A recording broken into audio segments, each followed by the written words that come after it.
Berjumpa lagi di Sahabat Ceria, cerdas, religius, berakhlakul karimah.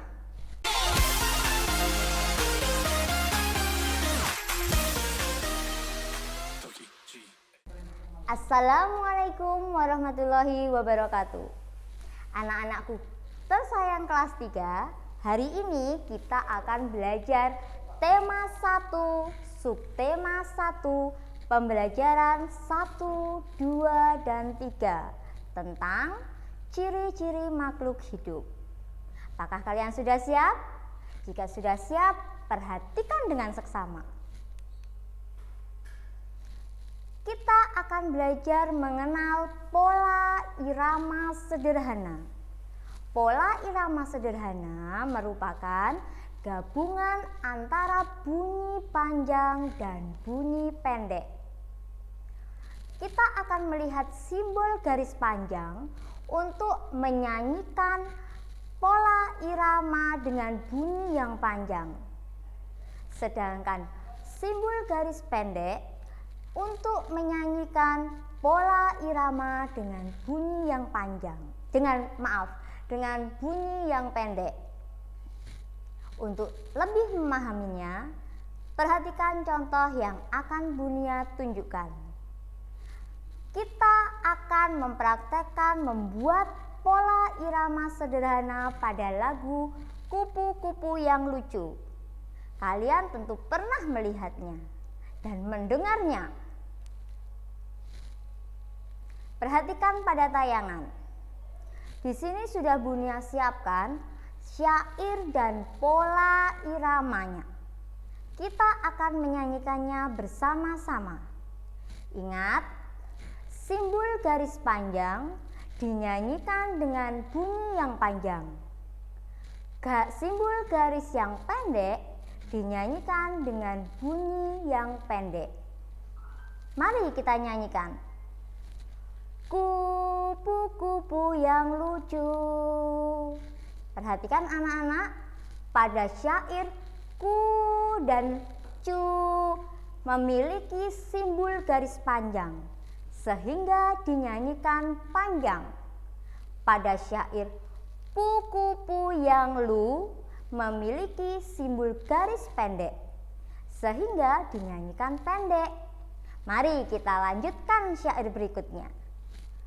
Kemana engkau terbang, bunga-bunga yang kembang, berayun-ayun pada tangkai yang lemah. Tidakkah sayapmu merasa lelah? Perhatikan. Pada syair baris pertama hingga terakhir memiliki pola yang hampir sama, yaitu di awal memiliki simbol garis panjang dan di akhir juga memiliki simbol garis panjang. Sedangkan di tengah memiliki simbol garis pendek. Karena polanya hampir sama, maka lagu Kupu-Kupu yang Lucu memiliki pola irama sederhana. Pada pembelajaran 3, kalian akan menemukan syair burung kakak tua yang tentunya pernah kalian nyanyikan. Cobalah di rumah untuk membuat pola iramanya. Anak-anak, kupu-kupu merupakan salah satu contoh makhluk hidup. Kenapa? Kalian perhatikan lagi pada syair lagu Kupu-Kupu yang Lucu. Dia memiliki ciri-ciri bergerak dan makan.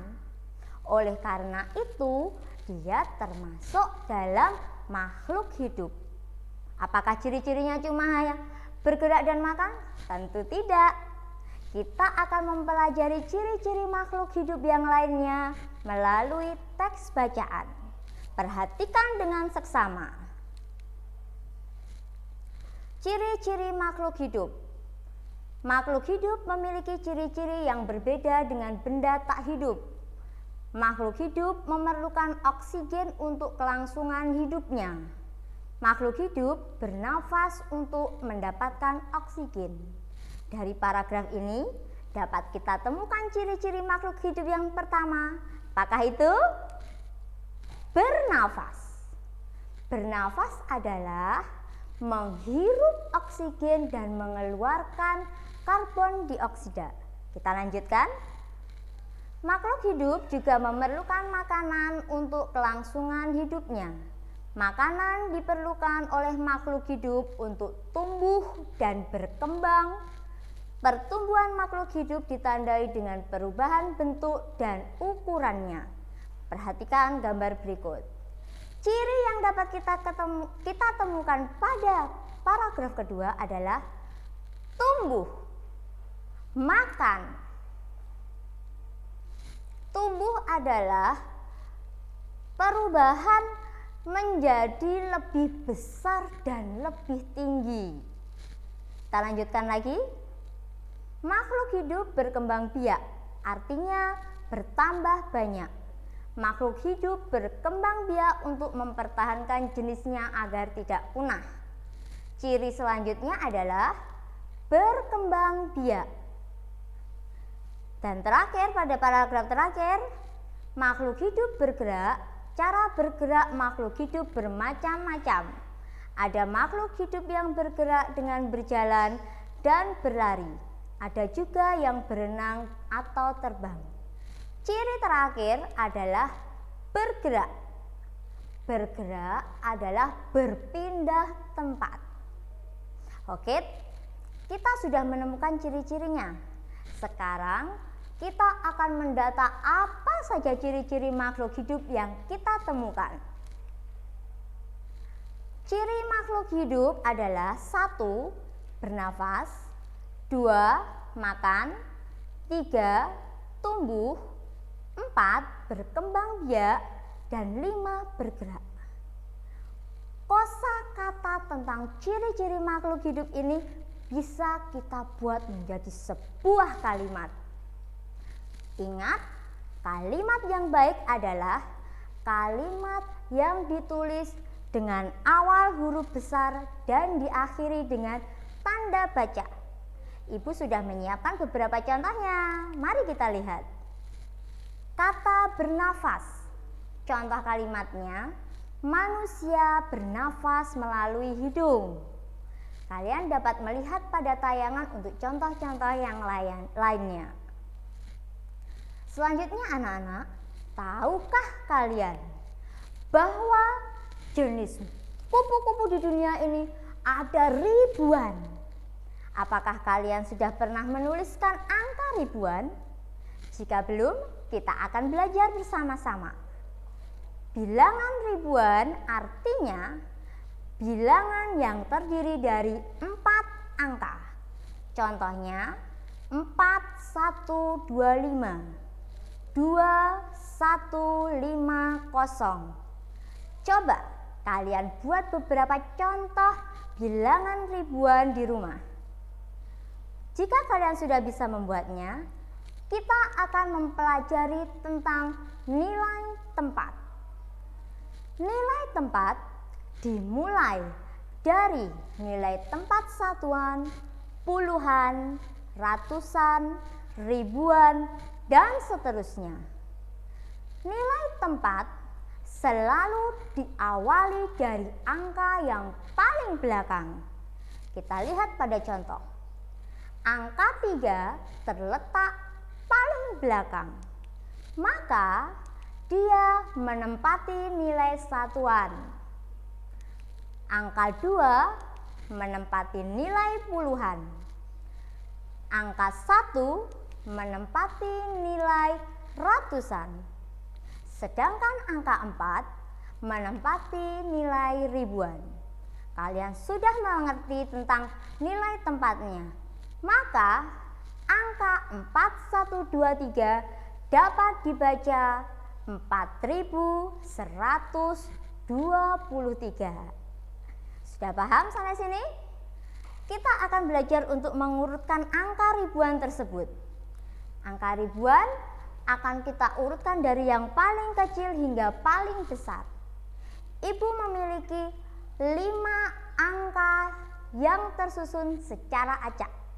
Kita akan mengurutkan dari yang paling kecil ke yang terbesar.